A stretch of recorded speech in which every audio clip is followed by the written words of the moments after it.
All right, so welcome to the February edition of the IVSC Conversation Series. So this is an initiative of the IVSC Outreach Program, and I've great pleasure in introducing the two presenters for today. So we are both from the Chennai Photo Biennale Foundation. So first, I'm introducing Shuchi, who's a documentary journalist from India, and is the co-founder of the Chennai Photo Biennale Foundation, an initiative that facilitates learning and promotion of photography as practice and art form. So Shuchi works at the intersections of visual storytelling as a medium of critical inquiry and is deeply curious about regimes of representation and visual cultures. She's a DART Asia Pacific Fellow and was awarded the Fellowship in Trauma and Journalism in 2015. Her work has been published in national and international publications. While her origins are from Gujarat and Delhi, she's now based in Chennai, where she shapes community engagement, inclusivity initiatives, education programs, and partnerships with the Chennai Photo Biennale Foundation CPB Learning Lab. So welcome, Kapoor. Let me also introduce Priya Panik, who's an educator, programs, and outreach manager from Chennai Photo Biennale Foundation and the CPB Learning Lab. She was a professional photographer and mentor with 2 decades of extensive professional experience. Priya holds a specialist master's degree in photography from the United Kingdom, and she has worked hard over the years to acquire knowledge across diversified genres within the subject. So, welcome, Ms. Pen. Okay, so without further ado, I hand over the mic to Shuchi and Priya to tell us a bit about the Chennai Photo Biennale Foundation and their activities. Thank you. Good evening, everyone. Thank you for joining us today. I'm being very frank in saying this, that today we were quite nervous about coming and making a presentation at the Institute of Mathematical Sciences, because it is, I think it's a very common question in everybody's minds. What is photography really going? How is this going to connect with mathematical sciences? They work in very independent spaces. And how do we even try and connect the two? And when we got around to thinking about it, technically, I think there's some form. We are all using photography today, whether it is for personal communication, and given the number of apps and platforms that we are using, whether it is for learning and discourse. I think the visual itself has become part of our day-to-day communication. And having said that, as we go along in the presentation, the whole idea was that while we all work in diverse kind of spaces, we want to encourage photography as not just a point of evidence, not just as a tool for data collection, but something you can look at as a form of artistic expression. Because there are times, especially when COVID happened, when we were unable to really meet each other, work together, collaborate. It was the one thing that people had, and people were online pretty much all of the time. You look at Zoom, you look at the number of screenshots we might have made, and all of that is part of where photography comes in. And today, actually, very interestingly, there are very many artists who are working with imagery that is captured from surveillance cameras or from these screenshots or from Instagram. A quick show of hands, maybe. I'm curious to know how many of you use Instagram over here. Wonderful. Okay, I thought we were all very serious, so it's good to know that we have some Instagram users. Very quick introduction to what we do. So in 2016, it was me as a photographer who happened to be in Chennai and a couple of other friends who came together. And we felt that there were not many platforms or initiatives that were bringing a lot of artists or photographers who were working in this space together. And we're like, how do we build this community? Because there's so much happening in Delhi, Bombay, Bangalore, Calcutta. And why is it that Chennai gets left out? If you see a lot of the concerts and all of that goes to Bangalore, never comes to Chennai. And we're like, what can we do to make Chennai, the city where we live in, a little more interesting from the contemporary arts perspective. That's when, in 2016, we got the support of the Goethe Institute, the German Cultural Institute, and we did a Biennale, which means a festival that happens every 2 years. And this is a construct that started off in Europe, and now it has come to India. So there are various festivals that happen, but the difference between a festival and a Biennale is that Biennale also works towards building a lot of community engagement and looking at social impact and various other things. So that's where we started our foundation in 2018. And I'm just going to quickly share just our website that kind of shares a little bit about who we are. And we're through a lot of lens-based programming across cross-disciplinary events and workshops and residencies all through the year. We now engage with schools, now with universities. We've been working with artists who use photography as a medium. Of course, we've been working with photographers and educators, because this is not something that can be contained just because you have a camera. I think photography is so much more about a way of seeing rather than just that camera in your hand. So just to quickly take you through, we have a few wings in our organization. The Prism wing is where we need all our programs and educational curriculums for schools. This is where we develop our own curriculums, because a lot of these curriculums are from the West. The children here from the government schools do not identify with Scandinavian colors. They are used to bright colors of Chennai or of India. And therefore, we've tried to customize a lot of topics for the children. And that's where we are working now across the country.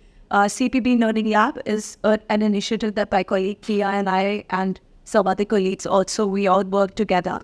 And this is where we bring together a lot of skill-based workshops, but also where we have a beautiful photo book library in our space, and we use photo books as a medium of inquiry, as a medium of education.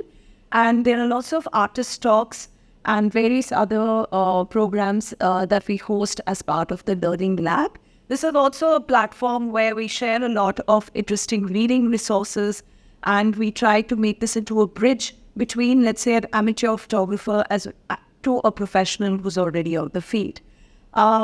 And I will now just quickly jump into, I already shared about who we are as a foundation. This just to give you a glimpse. We've reached, in fact, more than 70,000 students now. We've worked with more than 3,000 artists across the country. And the Biennale that I was referring to has had more than 250,000 visitors who come from all over the world and India, and of course locally. These are some of our Biennale editions. The first happened in 2016, the second in 2019, and third in 2021. You might question me that why are they gap years? Well, we are a non-profit, and often we don't get the desired funding that we need to conduct a lot of our programs. And also during COVID, there had to be a lapse here. So sometimes the Biennale becomes a triennale, and they're okay with that. So I will quickly share a video with you. I hope it plays here, because I want to give you a little bit of a highlight.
give you a glimpse into what the Biennale looks like, and it usually takes us around 2 years to prepare an edition where we take up a lot of public spaces, like you have seen. Like, there were a lot of heritage spaces, Madras Literary Society, the Senate House, which was opened after 40 years in the Madras University campus, the Elliott's Beach, train stations across the city parks, because we also want this medium of photography to be as accessible as it actually is.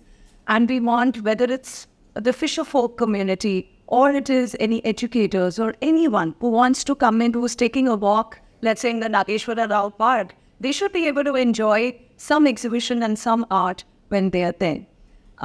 Moving forward. Yes. So every 2 to 3 years, we have this festival where we invite a lot of artists to submit their work on a particular theme. Sometimes we also commission them to make a work on a particular theme. Very quickly, this has been our journey so far. We've launched the Biennale, we've launched our foundation, our education, children's education wing. Our second edition, we also have a photo awards, which is open to anybody in India. It's going, in fact, currently we are just going to announce our shortlist. It's a yearly award. We established our CPP Learning Lab just before COVID, and we had a COVID print relief sale. The reason why I'm telling you these is you'll come to know as we go along that why we end up doing all these activities using photography to touch on various communities. And then we had the edition 3. We also have a wonderful fellowship for women, because there's a big gender gap in photography, where largely you would have seen, whether it's photojournalism, it's usually very male dominated, and we are trying to break that pattern by launching this fellowship where we train women from different parts of Tamil Nadu each year. And we have collaborations with various other festivals as well, nationally and internationally. And a very interesting launch was the launch of our community space, which is right here in Votivakam, called the CPV Lighthouse. This is a little glimpse into what the lighthouse is like. We have a dark room. This is something that might interest some of you, because we are actually going back in the time of AI. We are going back to analog processes, and we are trying to make sure that some of these older traditions kind of continue. And there is so much interest in our workshops, as well as we sell film and we help you develop film. So if any of you are interested, you can always reach out to us at the end of this program. We have a beautiful photo book library, which has collections of various books that are made by different photographers and photo artists from different parts of the world. And we have an art lab, which is a small space for workshops and stuff. Very quickly to touch upon what are the kinds of activities that we do. Of course, there's visual art education for children. There's skill development workshops for amateurs, professional, and including people with diverse abilities and disabilities, as well as for corporate teams. There's training the trainer, which is making sure that we are increasing the number of educators in the country, because we feel a greater need for that. There's the traveling library, which is a lovely initiative which we'll be happy to bring here as well, where we make a curation of our photo books, because people are not going to libraries anymore. Nobody wants to hold a physical book. So what we do is we curate them and we bring them to you, so that you can have a sense of what is the kind of, not just content and the book, the book form itself has changed. So this is where we've been taking it to different places. There is, of course, one large focus on exhibition design and curation, reviving alternative and analog practices, a lot of community events like art pop-ups and photo walks, developing of curriculums and grants and awards and residencies. I will maybe see if we can play this video. Yeah, it's just to give you a sense of what it looks like.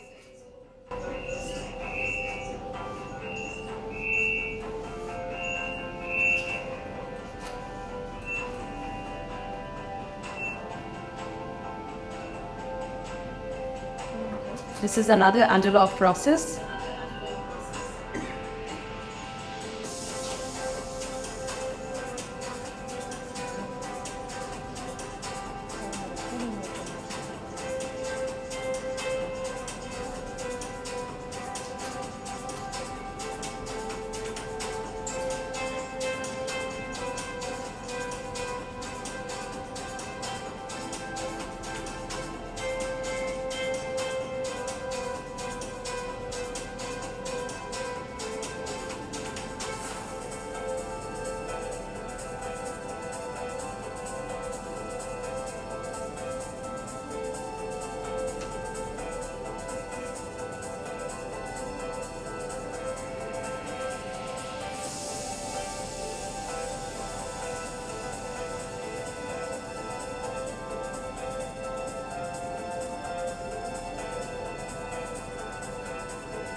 So that gives you a little bit of an idea of who all we engage with. Just to give you a sense of numbers, we also create a little bit of merchandise from these beautiful artworks, and we also have an online store where you can buy some of these interesting like analog kits and reels and lots of other things. Going to some of the long-term projects, I was just mentioning about the Kapoor Fellowship, and I would probably invite my colleague Priya. He'll come in and speak on the session. Hi, everyone. I'd like to start off with asking a quick question to all of you on how many of you like shooting or taking pictures? Wow, the answer he was never. I didn't expect that. Fantastic. I mean, the best part is everybody has, well, at least most of us have mobile phones which you can take photographs with, which has a smartphone, like, pictures can be taken, and we do train people also on mobile photography. I'd like to quickly go into what all we do in our long-term projects. One of our most interesting fellowships that we have is called the Kapoor Fellowship.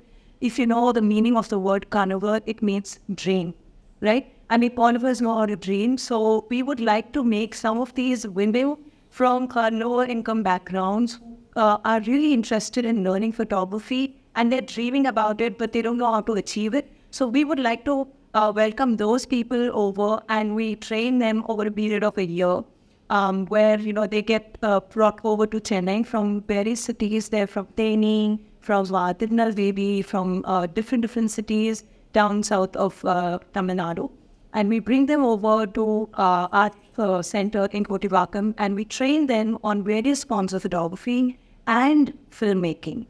So this is something this is our third edition, which we're ending at end of this month, or rather next month. And we're going to begin that edition 4 very soon. And then really looking forward to spreading our wings in various cities and training people on photography and filmmaking. This is a program where we do have, individuals who are Swiggy delivery people who are interested in learning photography. And then we did have beauticians. Now, the best part is about this beautician is she was really keen on being only a beautician, and she never thought she could, learn photography. So we did we do have very good sponsors and partners that we tied up with who have provided us with cameras. And all of these participants get DSLR cameras, and they learn how to use these DSLR cameras from scratch. And they, at the end of the program, they also develop a short film, and they have like a huge portfolio and a showcase that they display. Now, the beautician wanted to take forward her career collaborating with photography because she does a lot of weddings makeup. She also wanted to do wedding photography. So she combined it together, and she started doing wedding photography and makeup together. So we have been training people like this, and we're really happy that we successfully, with 15 fellows have graduated, and we're looking forward to more and more such fellows. Photo awards, like what Shuchi mentioned, this is a yearly awards that we have, which is particularly for people only in India, residing in India. So this is a very, very interesting award because we are on our 4th edition.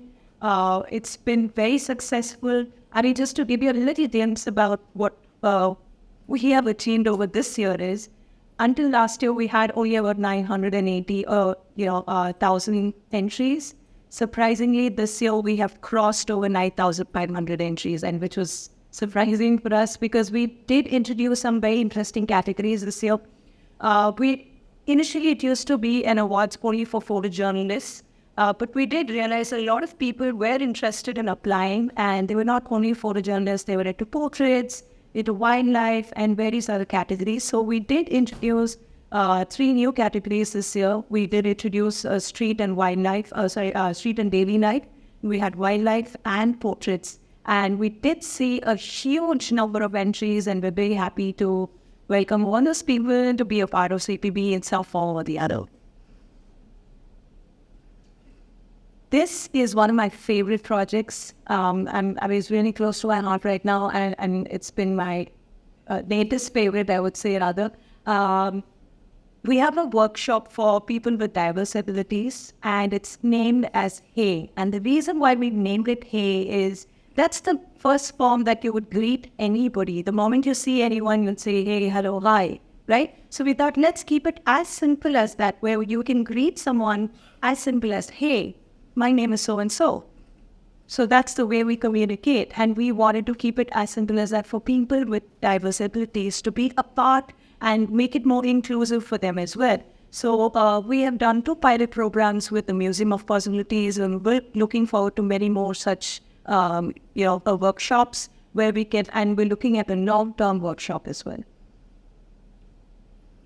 This is again an upcoming project which is for college students. Most of the college students where they have arts program and visual communication program, they are learning photography. But however, having said that, they don't deep dive into the subject much. So they only touch base about what the photography is, what a DSLR camera does, and how can, if somebody wants to take it up as a career, that's definitely not sufficient enough for them to enter the industry. So for some students from colleges, particularly we're looking at government colleges, but even other private colleges who are interested, where there are students interested in learning about photography and would like to take it up as a career, we would target those particular students and teach them on photography and filmmaking, rather at least videography, because video is like the new in thing now, even more than photography. It's picking up a lot. So we thought, why not? And most of these colleges don't teach video in particular. So we wanted to focus on that and specialize on that and teach them on photography and videography. So this is an upcoming program that we're looking forward to. In the year 2024, we will be starting with a couple of colleges. So just a little more about this workshop. So we're looking at least about 15-20 students per college, and we're looking at maybe about 4 colleges to start with, 2 to 4 just to start with, and then we will be scaling up to different cities as well. Okay, so most people might think photography is only digital based, and what is there beyond that? It used to be print based, but it's only digital based. But we have some very interesting publications, particularly for kids, which is very interesting for them. So one of the publications is called as a peer ponder play. Now, what this really means is, what does the word peer ponder play mean? I mean, it's a lot of activities for kids from the age, really young age, as 3 years old, up to 12 years old, 13 years old. They can start, using photography as a medium. And there are a lot of questions that are based there that they can use it as an activity to play. So we use this book, this particular publication. We train the trainers, we train the teachers in schools as well to take this forward to the students in those schools. We also have a very interesting new publication called as Pockets of Photography. It's a little box, and it's got these activity cards in there. Like you might have seen those flashcards earlier. So similar to that. So there are prompt words and prompt questions in there and activities. And based on that, it's not just for kids. In fact, I'm now playing one of these Pockets of Photography. Is very interesting. And these are some of the products that are sold on our website as well. So if any of your families would like to have a look at it and try it out, they can. Now that's a lot about what we do. And the reason why we are here is that why are we all making images, and what are we going to do with all these images? I think that's an interesting question, and hopefully Siddhartha and we will have a little chat about it towards the end of this presentation. Photography is, especially for the perspective over here at this institute, it is a form of science and it is a form of art. And the biggest conundrum about photography is that it is both largely objective as well as subjective. And there's a very sort of fine line sometimes where it crosses these two spaces.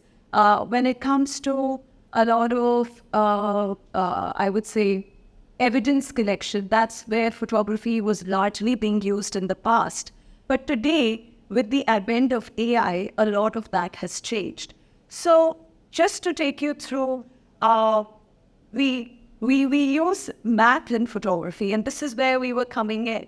That if you want to seriously learn photography, you have to work within the parameters of these three core things, which are the aperture, the shutter speed, and the ISO. And of course, these are workshops we are happy to do for anyone who's interested in properly learning it with a manual camera.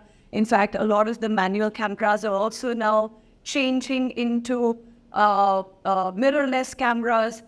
Some people are still, of course, like we said, they are going back to the analog, and they're very interested in going back and working in the darkroom and making their prints. So it's a whole lot of mix that is now resurfacing in the supposed digital and AI world. And what photography is technically a combination of various formulas in getting the right exposure. It works with light, which I think is commonly known to all of us. Photography is also shaping education and educators, as we just shared with all of you. So we do a lot of workshops on visual storytelling. We have a lot of our programs in the government education system and, of course, through analog. It is a medium of inclusivity, as we just shared with you. And this was a very interesting article I was reading the other day, that how inclusivity is no longer limited to just certain kind of art forms. Architecture is a big form of bringing inclusivity into a real life lived experience.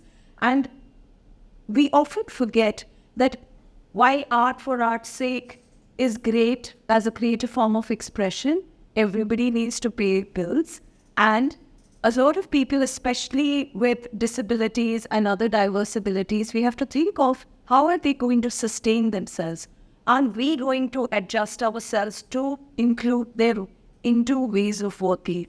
Is that even possible? How many times institutions do have a lot of mandates of having, diversely able children, and yet those children do feel quite left out because the curriculums are not designed to make them feel inclusive, even though there might be quota. So this photography, we feel, is one medium which can really, blur these lines and hopefully help at least few, if not all, to see if they would like to take this on as a form of a small career that hopefully they could sustain themselves with. Of course, for artistic expression, which is one of the most beautiful forms of photography. So our cyanotype workshops are something that we would love to bring to your institution, because it's a lovely analog form which uses chemicals and exposure to light to make various prints. These could be negatives of your own photographs that we can help produce, or you can use material right around you. This is the one form where you can experiment as much as you like. And hopefully with certain other equations with your help, we might be able to discover some interesting ways of doing cyanotype as well.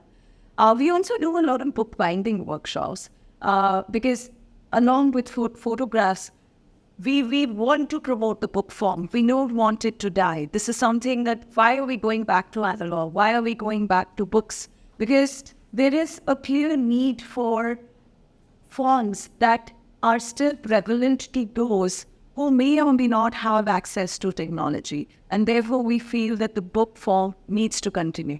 And visual storytelling workshops, these are that we offer ourselves. There are times either during our festivals or during other times when we have residencies where international artists are brought down and they conduct some of these workshops. Photography is being used a lot for social impact.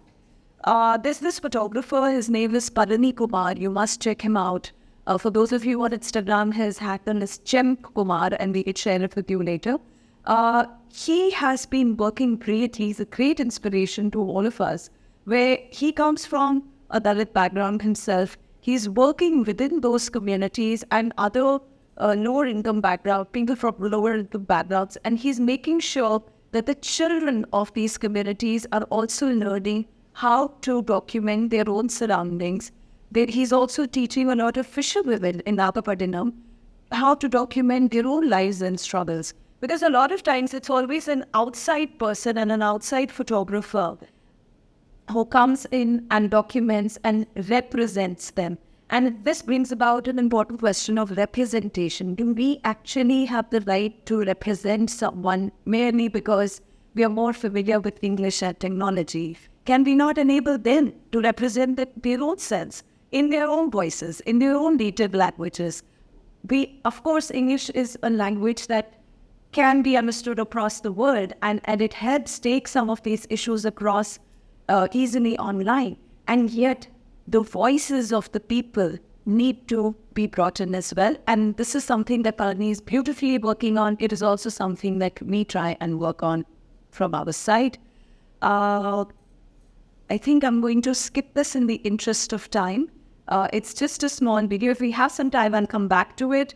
Just coming to collaborations and recognition. One of the reasons why are we all sharing all these photographs on Instagram? Why do we get such a joy when we get some 100 likes on one picture? It is some kind of validation, I think, that we are all seeking. And also from an artistic perspective, we've done a lot of collaborations internationally and shown the work across borders. And this is where we feel that if you are seriously wanting to invest yourself on anything, any topic, any process, there are ways through which our foundation can kind of guide you to take that process forward. We had also done an international conference on photography. Now, this might be very interesting to perhaps some of you here, because this is where we touched upon not just photography for, of course, social impact. Sainak is a very well-known figure, a very well-known journalist. He's running this initiative called PARI, which is the People's Archive of Rural India, focusing on a lot of stories from rural India that tend to get missed out. He presented a paper on how sometimes the rural is now often treated in a very exotic manner, and where are the real stories coming from. Ashwini Ashokan, who spoke about artificial intelligence and actually what is real anymore. There is so much of filters, and especially now with the advent of AI. This was a presentation that she had talked about in 2019. And Satyajit Mayer, who's the director of the National Center for Biological Sciences at Bengaluru, he spoke about how scientists are also using photography, just not through the regular DSLR cameras, but through various other cameras. Now, we can also talk about NASA and so many other organizations and institutions that use photography in very different, interesting ways around the world. So, photography can be looked at from an academic perspective, from a critical perspective, through various forms, and this is one of them which we hope to continue. I'm going back to the first ever image that was ever made. I don't know how many of you have seen this image or knew about this image? You do. All right, great. Okay, good to know. So the first ever photograph was taken by Joseph Nicephore Niepce via the technique of heliography. And this is the print that was made from a photo-engraved printing plate in the year 1827.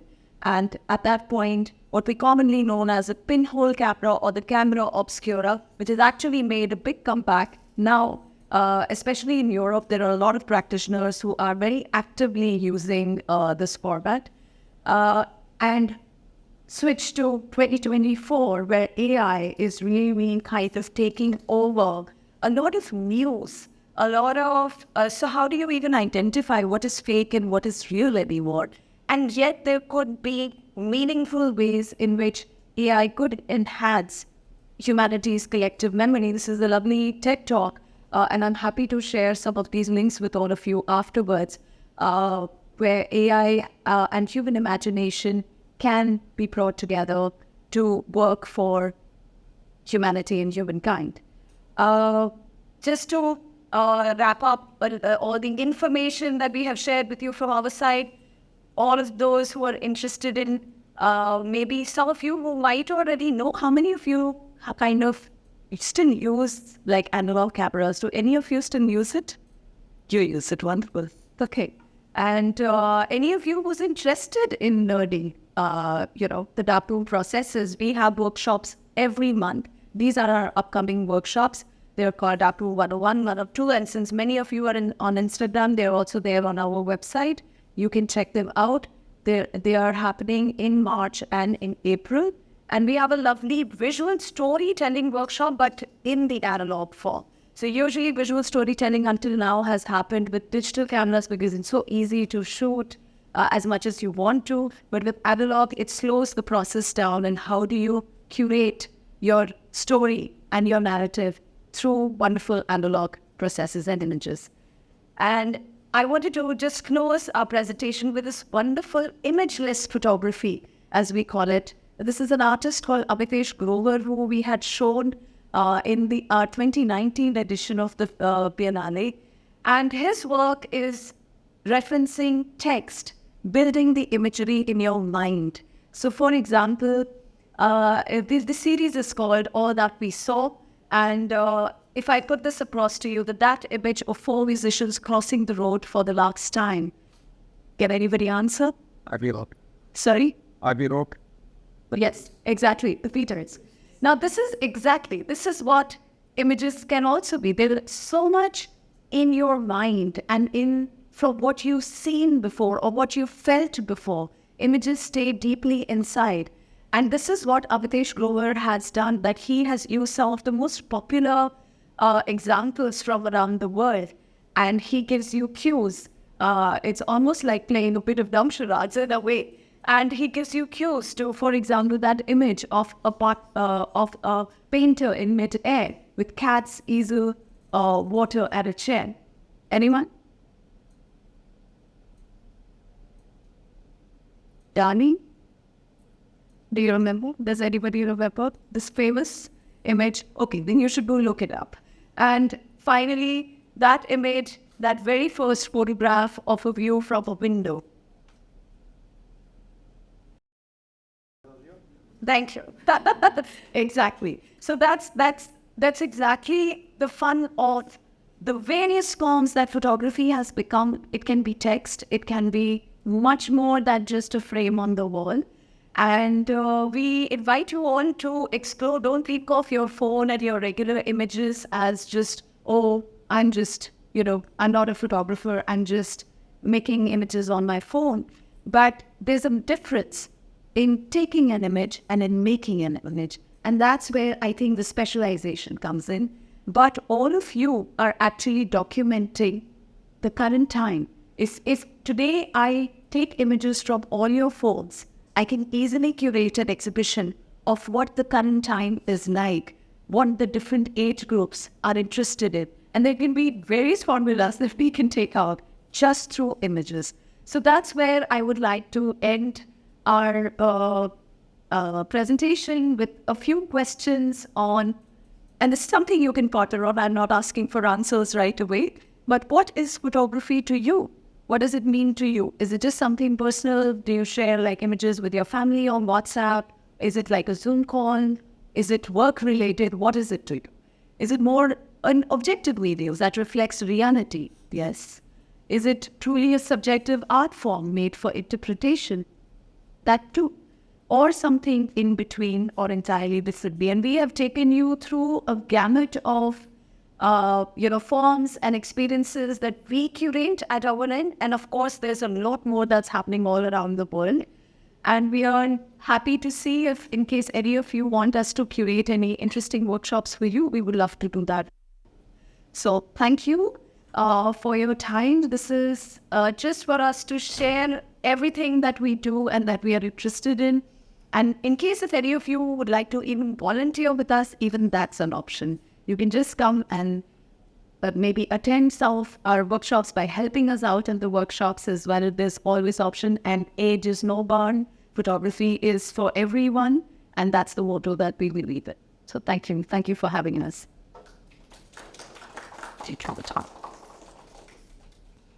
So before we open up the floor for discussion, this is the conversation series. We had a few questions to kind of act as discussion points. So we will start with that, and then please feel free to interject at any point and start discussion. Okay. So we have a few prepared discussion points so that we could just start the discussion, so to say. So one of the things that you pointed out very early on is that it's an art form. Photography is an art form that really relates science with art because the mechanism of capturing images itself involves physics of optics, the chemistry of light-induced reactions, which kind of fascinates the scientist in us. But the end result also has an aesthetic dimension. And so therefore it appeals to the artist in us. So we were just curious, like, why the thoughts on photography as a conversation between art and science, which we normally think of as, occupying separate compartments, even though we have famous examples like Leonardo, who have been, doing both. So can be seen as a metaphor for scientific creativity?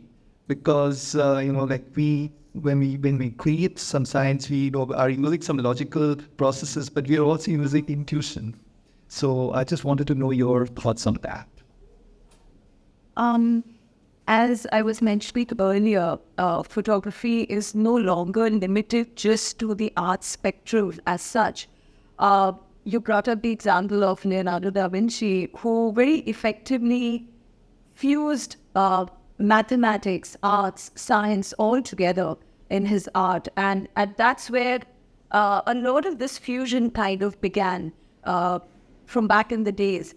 And as we moved forward in the journey, we realized that it has also become a data gathering tool, especially for conservationists who work in the wildlife space or astronomers. We've seen that in various forms of science, there is a bit of artistic element. If you all, I'm not sure how many of you might be aware of Joel Sartorius' work with the National Geographic, where a lot of camera traps are being used to document some species that might go extinct someday. Now, as beautiful as some of those images look like, the National Geographic as a publication itself has some of the most compelling stories and imagery from different parts of the world. And yet, how a lot of this imagery gets captured is through different kinds of cameras, whether it is marine biologists. How are they capturing, for example, the toxicity of plastics that is happening all underwater, and how are they able to gather a lot of that data is also using photography in a different form.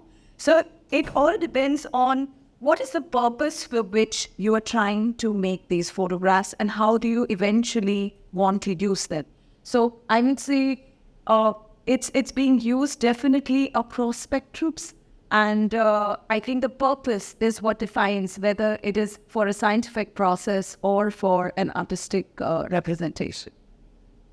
Thank you. So continuing on that theme of photography as a bridge between science and art, what do you see its role as a vehicle to expand the scope of STEM education? So we hear a lot about the science, technology, engineering, medicine, but recently, the drive is towards making it STEAM. So you add art, E for art, to it, yes, in order to correct this lopsided emphasis on a very specific set of skills which stress on logical problem solving, but possibly at the cost of developing intuition and aesthetic sensibility. So what are your views on integrating photography as a teaching aid, not just the level of school, but all the way to university or maybe even at the research level?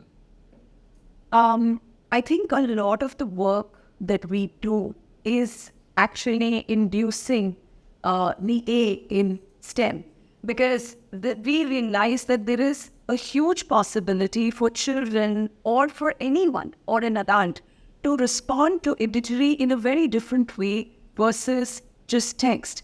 And our attention spans are going lower and lower. I think we could all agree on that.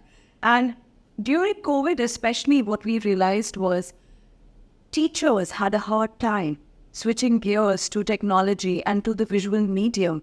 And they were being sort of forced into a very different dynamic of teaching, where they had to reference a lot of visuals. And thankfully, we all have Google now. It's much easier to access a lot of data.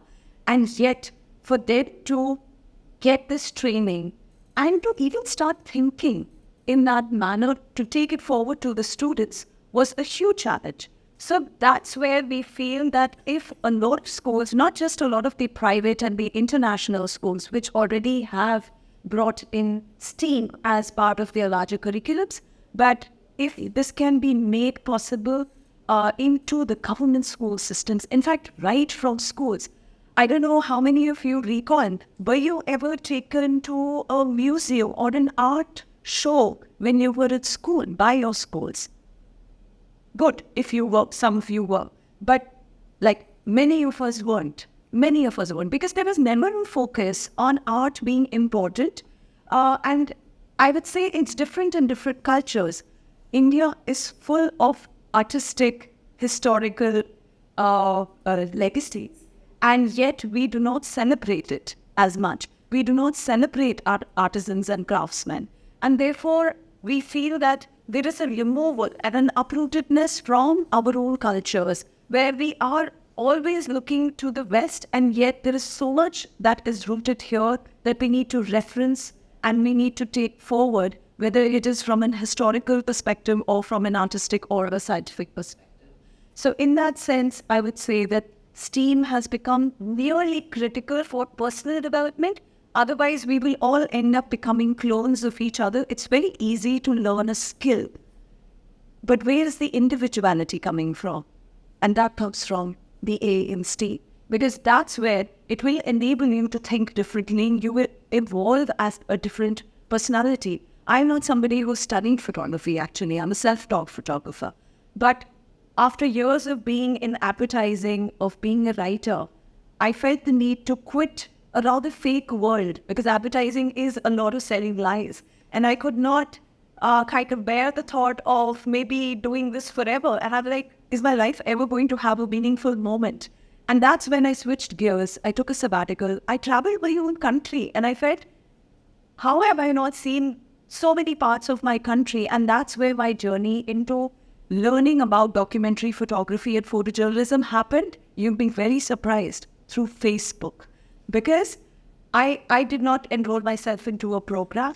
I wanted to learn, but I was a bit unclear at that moment. And I started following there was a big boom in photography about a decade ago.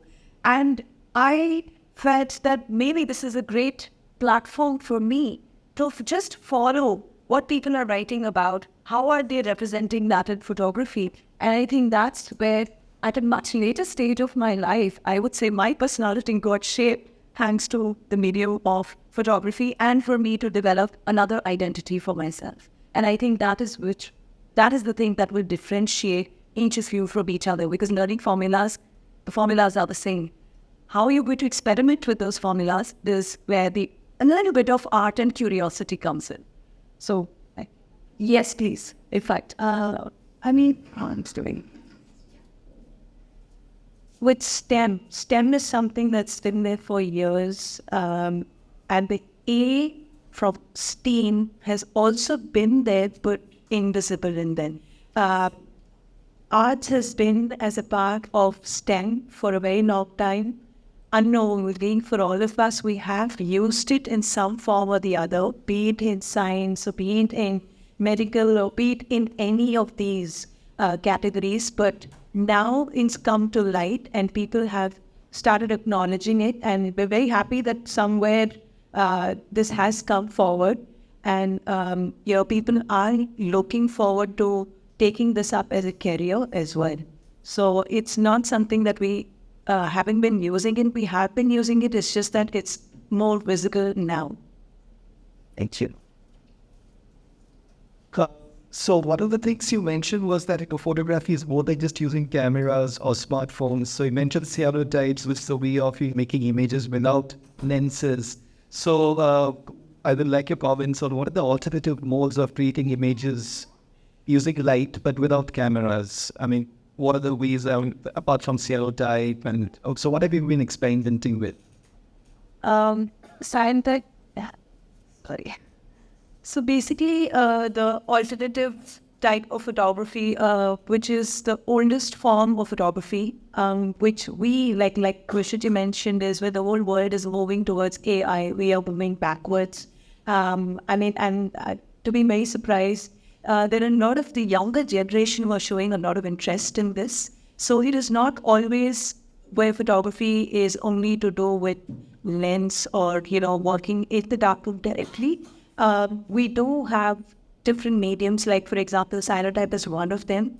It's the form of where, it's the color cyan, which is the type of blue. So these prints turn out in blue color, and we use chemicals to make those prints.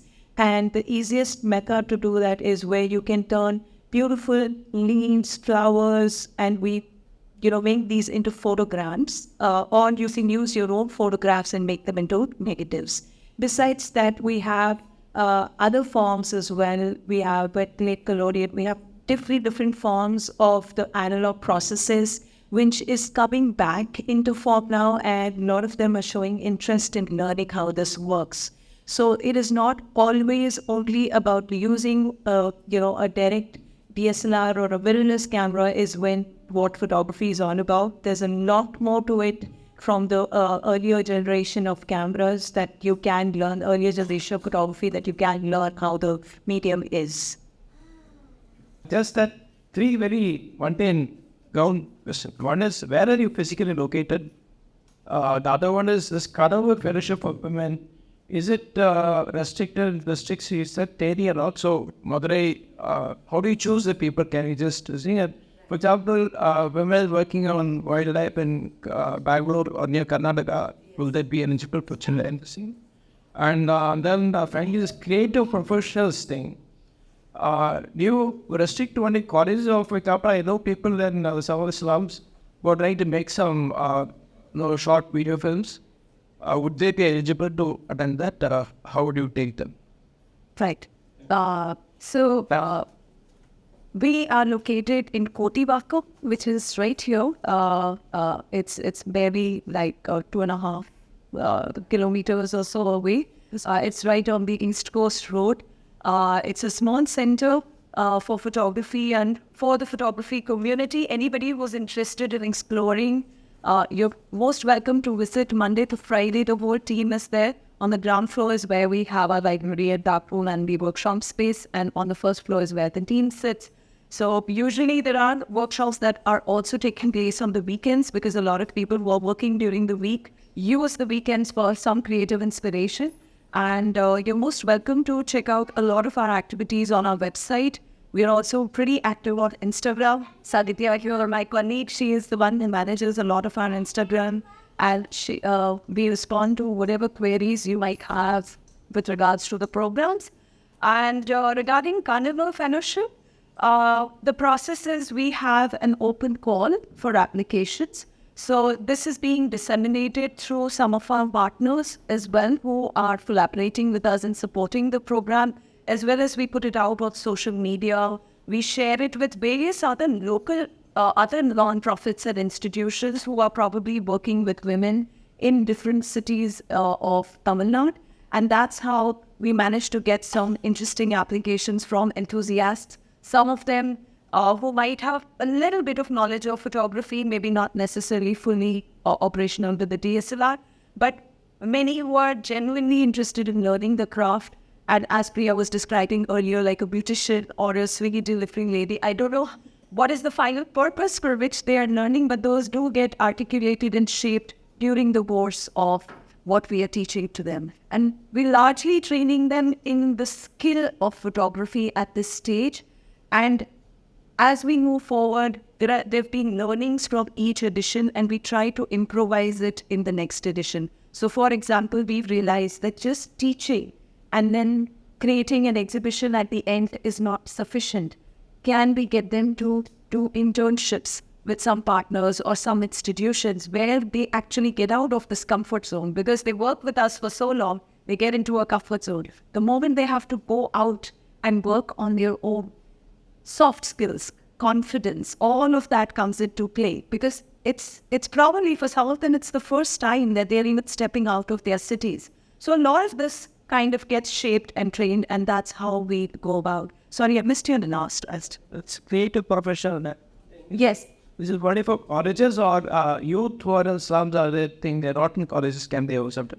We are happy to make a curation for them as well. And depending on their availability, whether it needs to be more bite-sized or whether it can be more long form so that there's greater impact, because it's very easy for us to do a weekend workshop, but they will not really get a hang of the form. It can be a fun activity for them, but if they really want to seriously make a profession where we are able to teach them editing, because that's where the jobs are. Chennai is a great city of a lot of cinema and photography, and there are a lot of jobs there. So we're thinking of sustainability models as well, and we are happy to.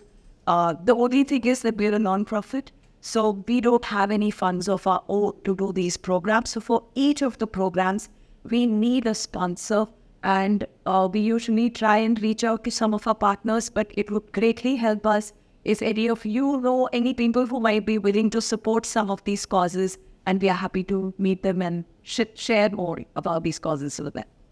Thank you. Thank you. Okay, are there any questions or comments? Yeah.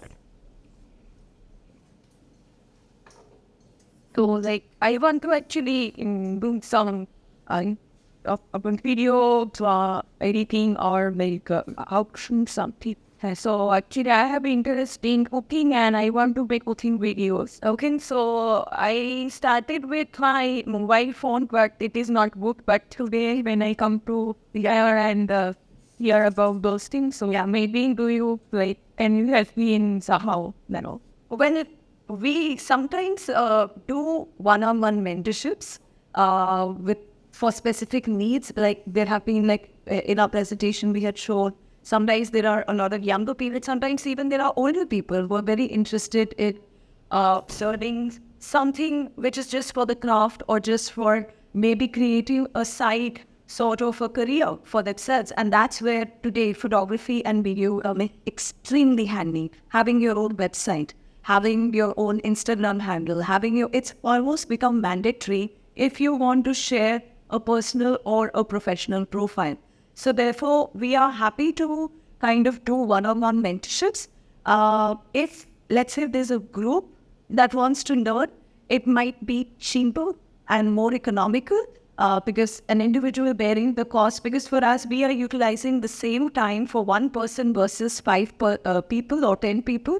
So we try and do it for groups because then there forms like a little bit of a camaraderie. There's a lot of learning also in workshops that happens with your peers. It's not just from the educators. So we also encourage that, because a lot of times when I have attended workshops, I think I have learned a lot more from my peers and from the kind of work that they have been doing. So most definitely, if you're interested, and maybe if you have a group, that would be lovely. Maybe we can curate something for you. Thank you. You're welcome. Anyone else? So actually on that topic, like I understand that you do workshop or storytelling and so on. So one of the things we try to teach with the students here as part of the course is like, how do you frame a narrative? Yes. So what are your views on, having a program on photography? Can it teach them something about how to actually put a coherent narrative together? Absolutely. I mean, that's one of our specializations. And we also work with a lot of established practitioners within Chennai, outside of it as well. And depending on how we want to construct this program, as I was mentioning, it can be curated as a short term if you do not have that kind of time. But our advice is to do it at least over any longer duration so that you're able to deep dive into what these weeks, because there are innumerable number of narratives, especially in a country like India. How do you understand the politics, the demographics, and all of it, the cultures, the history, and why certain narratives are represented in certain ways? Why is there a platform called Dalit this?